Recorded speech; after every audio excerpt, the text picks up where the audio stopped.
শুভ সকাল বন্ধুরা, তোমরা কেমন আছো? আশা করি তোমরা অনেক ভালো আছো। আর যেখান থেকে আমার ব্লগটা দেখছো তাদেরকে অনেক অনেক ভালোবাসা। আর অনেক ভালোবাসা নিয়ে আজকে সকাল থেকে ব্লগটা তোমাদের সাথে স্টার্ট করলাম। আর দেখতে পাচ্ছ কী রোদ উঠেছে, বাপ রে বাপ! কদিন ধরে এত বৃষ্টি হয়েছে যে এরপর যে রোদ উঠলো ভাদ্র মাসে, মানে টিসকানো যাচ্ছে না, এত গরম।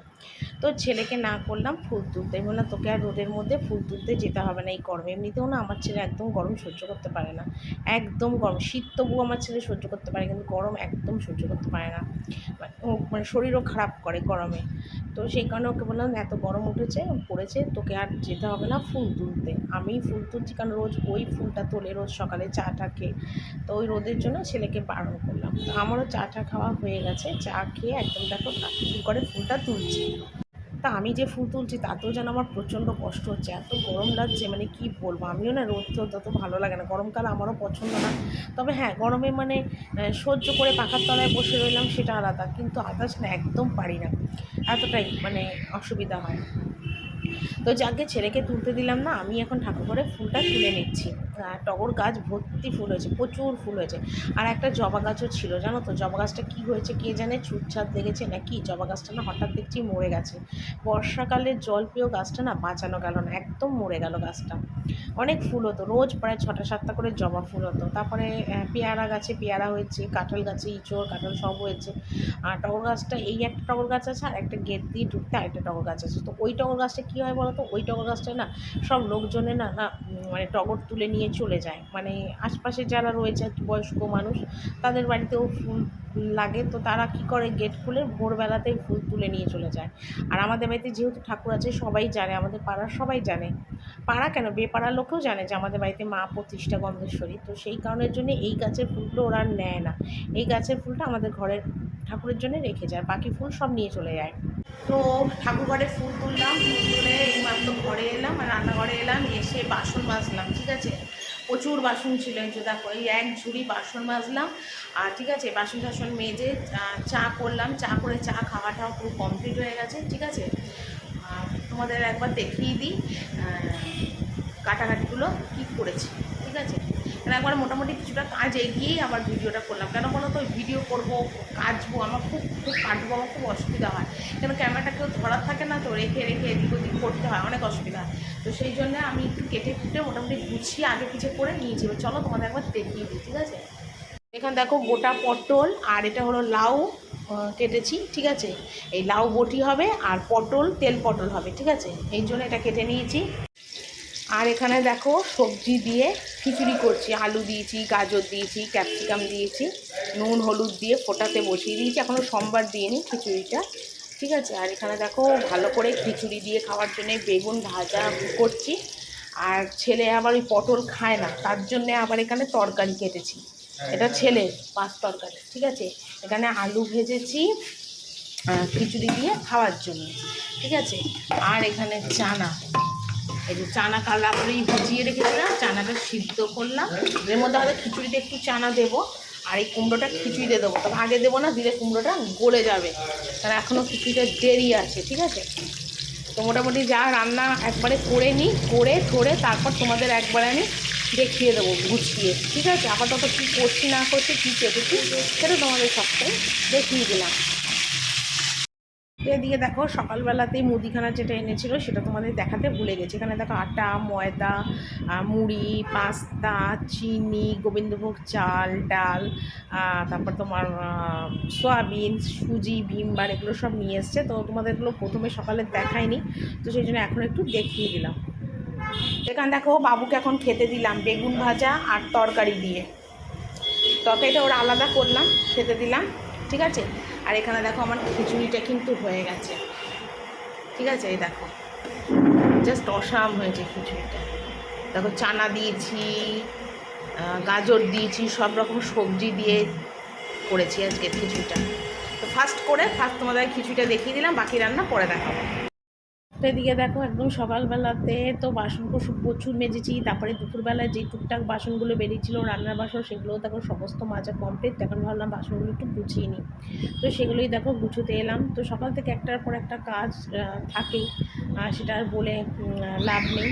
রোজকারের তো রুটিন, রোজকার ডেইলি ব্লগ যেটাই বলো না কারণ সেটা তো আমাকে করতে হবে, আর তোমাদের কাছেও সেটা সবটাই শেয়ার করতে হবে, ঠিক আছে। আর এমন একটা সময় হয় না যে মানে কি বলো তো, রোজ যদি ভিডিও না করি না আমার ঠিক ভালো লাগে না। মানে আমি যদি হয়তো একটু কম খেয়ে থাকতে পারি, কিন্তু সত্যি কথা তোমাদের সাথে কোনো কিছু না বলে, তোমাদের সাথেই বক বক না করে, বা তোমাদের কিছু ভিডিওতে শেয়ার না করলে আমার না একদম মন ভালো লাগে না, কী যেন একটা ফাঁকা ফাঁকা মিসিং মিসিং লাগে। এবার দেখো কোনো একদিন হয়তো ভিডিও করতে পারি না, শরীরটা চলে না, বা কোনো সুবিধে থাকে, করতে পারি না, ঠিক আছে। কিন্তু বেশিরভাগই মানে বলতে পারো আমি 30 দিনের মধ্যেই ধরে নাও তোমরা 28 দিনই আমি ব্লগ বানাই। হয়তো 2 দিন আমি বলছি হয়তো আমি ভিডিও করতে পারি না, মানে এটা একদম সত্যি কথা। মানে কোনো সময় শরীরটা যদি ইচ্ছা না হয় তবুও কিন্তু আমি ভিডিও করি।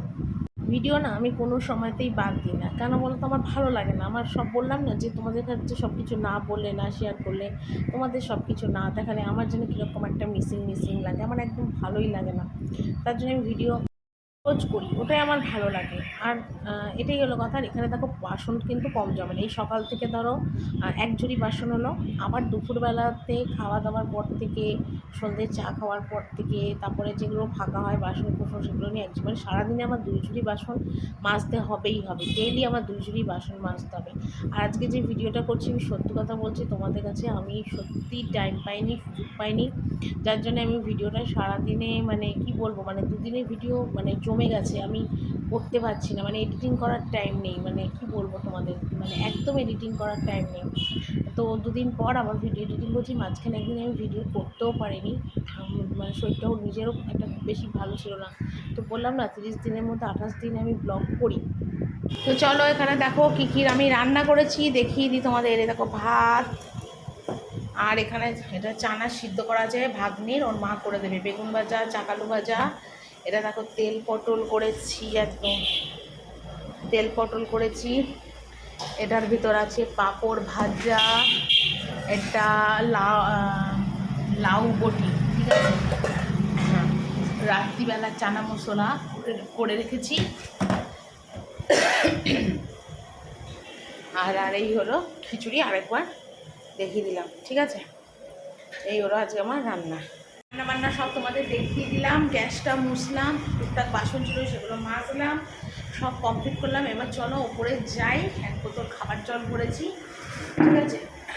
ওখানে নিয়ে এবার সোজা যাই ওপরে, আর পাচ্ছি না, গরমে একদম ঘেমে গেছে নাইটিটা, ওপরে গিয়ে নাইটি ফাইটি চেঞ্জ করবো, ঠিক আছে।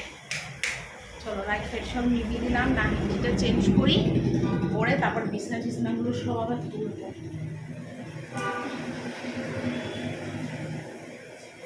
গ্যাস নেবানো আছে, সিলিন্ডারটা নিভিয়ে দিলাম, ঠিক আছে। চলো এবার উপরে যাই, সব গুছিয়ে গাছিয়ে তারপর একবারে যাচ্ছি। তো উপরে চলে এলাম, আর এসে নাইটিটাকে চেঞ্জ করলাম। কেন বলো তো, এত গরমে ঘেমে গেছে নাইটিটা, আর পরতে ইচ্ছা করলো না। আর আমার এমনিতেও ঠান্ডার দোষ আছে, সেই জন্য নাইটিটা চেঞ্জ করলাম। আর তাছাড়া কী বলো তো, রান্নাবান্না করার পরে বাসন টাসন সব মেজেছি, তো কেমন একটা ঘিন্না ঘিন্নাও লাগে, তার জন্য না নাইটিটা চেঞ্জ করলাম। এরকম আমি প্রায় সময় করি। আর বিশেষ করে আরও এই ধোয়া জামা কাপড়গুলো, কাঁচা জামা কাপড়গুলো তুলবো, এটা কীরকম মানে ঘৃণা লাগে, তার জন্য এই জামা কাপড়গুলো তুলবো বলে আরও তুললাম। তারপর বিছনায় চাদরটা চেঞ্জ করবো, এই সবগুলো সবই টুকটাক করবো। তোমরা তো জানোই আমার পরপর স্টেপ বাই স্টেপ সমস্ত কাজ, প্রতিদিনের কাজ আমি স্টেপ বাই স্টেপ করি। তার জন্য কিন্তু সত্যি কথা আমার কাজগুলো অনেক ভালোভাবে হয়, গুছিয়ে হয়, অনেক কম সময়ের মধ্যে হয়ে যায়। কিন্তু হ্যাঁ, সমস্ত কাজ সারার পরে কিন্তু শরীর আর আমার চলে না, ঠিক দিন মনে হয় কি যে না এবার একটু শুয়ে রেস্ট করি বা ক্লান্ত হয়ে পড়ি, ঠিক ভালো লাগে না। কিন্তু কি করব বলো, কাজ তো আমাকে করতে হবে না, কাজ ছাড়া কোনো কিছু নেই।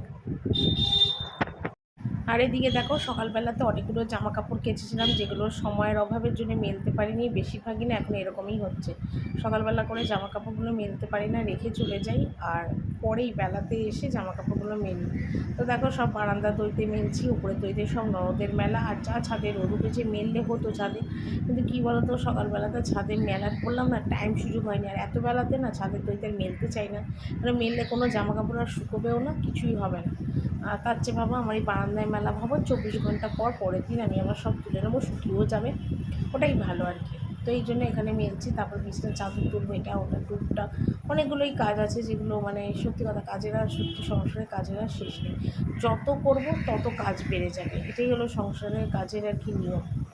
মানে ওই যে একটা কথা আছে না, ইলাস্টিক যত টানবে তত বাড়বে, তেমনি কাজও যত সংসারে করব তত কাজ কিন্তু আরও বেড়ে যাবে। সংসারের কাজ কোনো দিন কম হয় না, সংসারের কাজ সারা জীবন থাকে, সারা জীবন। এবার দেখো, যার যেটা করণীয় করবে, বা যেটা যে করবে না সেটা করবে না, সেটা যার যার ব্যাপার। কিন্তু আমার সত্যি কথা সংসারের কাজ করতে অনেক ভালো লাগে, সত্যি আমি সংসারের কাজ করতে ভীষণ ভালোবাসি। আর একের সময় ধরো শরীর টরীর খারাপ হলো তখন আলাদা কথা, নয়তো পারতপক্ষে আমি সংসারের কাজ ভীষণ ভালোবাসি করতে। আর আমার ঠাকুমা যারা ছিল তারাও না ঠিক আমার মতন ভীষণ সাংসারিক মানুষ ছিল। আগেকার দিনে মানুষ তো ভীষণ সাংসারিক মানুষ ছিল, তাদের মতনই না আমি হয়েছি। আমার মা না অতটা গুছিয়ে টুচিয়ে করার মতো না, কিন্তু আমি আমার মানে বাড়ির ঠাকুমাদের মতন হয়েছি। ওরাও ভীষণ সুন্দরভাবে গুছিয়ে সমস্ত সংসারে কাজকর্ম করতো, আর আমিও হয়েছি ঠিক তাদের মতো। মানে এটা বলে না জেনারেশন, মানে পরম্পরা যেটা, মানে বাড়ির ঠাকুমা দাদুদের মতন হয় নাতি নাতনিরা। তো সেটাই বললাম যে সত্যি কথা, নাতি নাতনিরা না দেখবে ঠাকুমা দাদুর মতো হয়, বাবা মার মতন তো হয় নিশ্চয়ই, কিন্তু ঠাকুমা দাদুর মতনও কিন্তু হয়। আমি হয়েছি পুরো আমাদের ঠাকুমা, আমার ঠাকুমাদের না রান্না বান্না, ঘরের কাজকর্ম, সংসারের কাজকর্ম এত ভালো ছিল, এত সুন্দর ছিল কি বলবো। তো আমার একজন পিসি ঠাকুমা ছিল, আর একজন আমার ঠাকুমা ছিল। পিসি ঠাকুমা বলতো না আমার বাবার পিসি, সে উনি বিয়ে করেনি, তো উনি আমাদের সাথে একসাথে আমরা সবাই থাকতাম। তো উনি ভীষণ সুন্দর, মানে গৃহকর্মে নিপুণা ছিল। তা আমার মা বলে যে তুই হয়েছিস পুরো পিসি ঠাকুমার মতন, যে এত সুন্দরভাবে গুছিয়ে কাজকর্ম করিস, রান্না বান্না সব কিছু করি, পুরো তুই পিসি ঠাকুমার মতো হয়েছিস।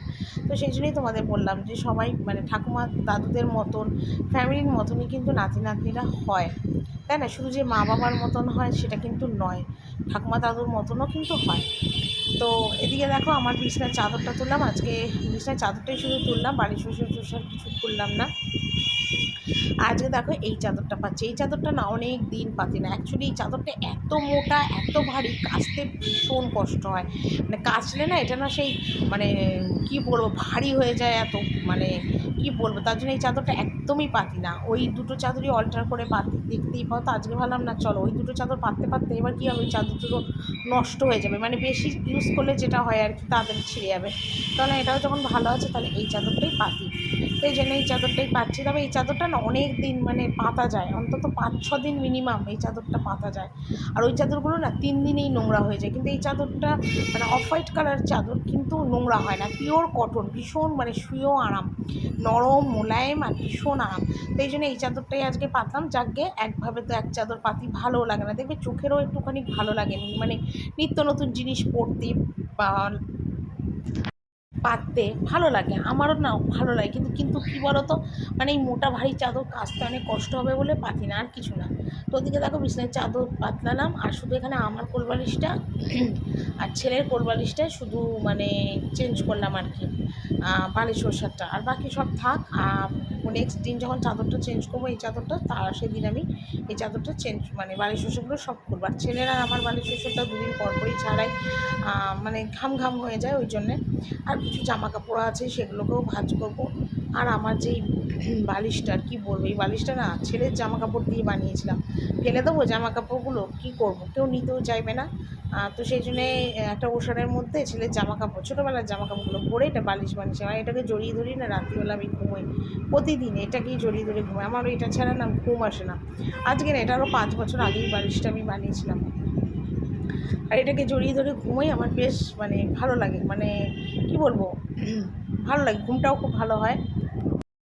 তো এখানে দেখো কতগুলো জামা কাপড় আছে, সেগুলো এখন ঝপাঝপ ভাঁজ করি, যেহেতু আজকে বিছনাতে ধোয়া চাদর পাতলাম, তো সেই জন্য ভাবলাম চলো এখানেই জামা কাপড়গুলো সব ভাঁজ করে নিই।